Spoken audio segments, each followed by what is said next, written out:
Brazilian superstar Neymar তার club Al হিলালকে Saudi pro লিগের ম্যাচের পয়েন্ট টেবিলের শীর্ষস্থানে দেখতে চায়। বিস্তারিত জানতে ভিডিও ধৈর্য সহকারে শেষ পর্যন্ত দেখবেন। সেই বিষয়ে আলোচনা করবে এই ভিডিওতে। লাস্ট 5 ম্যাচ করে খেলে সৌদি প্রো লিগে আল হিলাল কত নম্বর অবস্থানে রয়েছে পয়েন্ট টেবিলের। যদিও ব্রাজিলিয়ান সুপারস্টার নেইমার গত মৌসুমে ইনজুরির কারণে আল হিলালের হয়ে পুরো মৌসুমেই ছিল না, তবে নেইমার না থাকলেও পুরো মৌসুম স্বপ্নের মতো কেটেছিল আল হিলালের। তারা 38 ম্যাচ পরাজিত থেকে গত মৌসুমটা শেষ করে শিরোপা জয়লাভ করেছে। তবে নতুন মৌসুমে প্রো লিগের ম্যাচেই যেন আল হিলালের খারাপ সময় চেপে ধরেছে আল হিলালকে। তারা সর্বশেষ 5 ম্যাচ খেলেই 3টাতে জয়লাভ করেছে, 1টাতে ড্র করেছে, আর 1টি ম্যাচ হেরে গিয়ে তারা পয়েন্ট টেবিলে 2 নম্বরে অবস্থান করতেছে।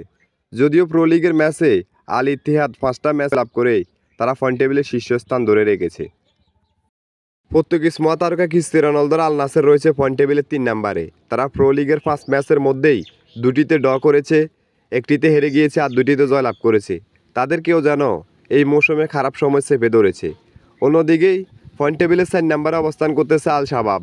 তারাও আল হিলালের মতো 3টিতে জয়লাভ করেছে, 1টিতে হেরে গিয়ে আরেকটি ম্যাচে আল শাবাব ড্র করে তারা রয়েছে পয়েন্ট টেবিলে 4 নম্বরে। প্রো লিগের ম্যাচেই পয়েন্ট টেবিলের শীর্ষে ওঠার লড়াইয়ে যদিও আল হিলাল নামবে মাঠে, সেই ম্যাচে ব্রাজিলিয়ান সুপারস্টার বয়স জটিলতার কারণে সেই ম্যাচে থাকবে না। তবে নেইমারের স্বপ্নটাকে পূরণ করতে পারবে আল হিলাল? সে পর্যন্ত আমাদের কমেন্ট বক্স খোলা রয়েছে, আপনারা আপনাদের মহামূল্যবান কমেন্টটা করতে পারেন এবং খেলাধুলার সকল আপডেট নিউজ পেতে আমাদের চ্যানেলটি সাবস্ক্রাইব করে আমাদের পাশে থাকবেন।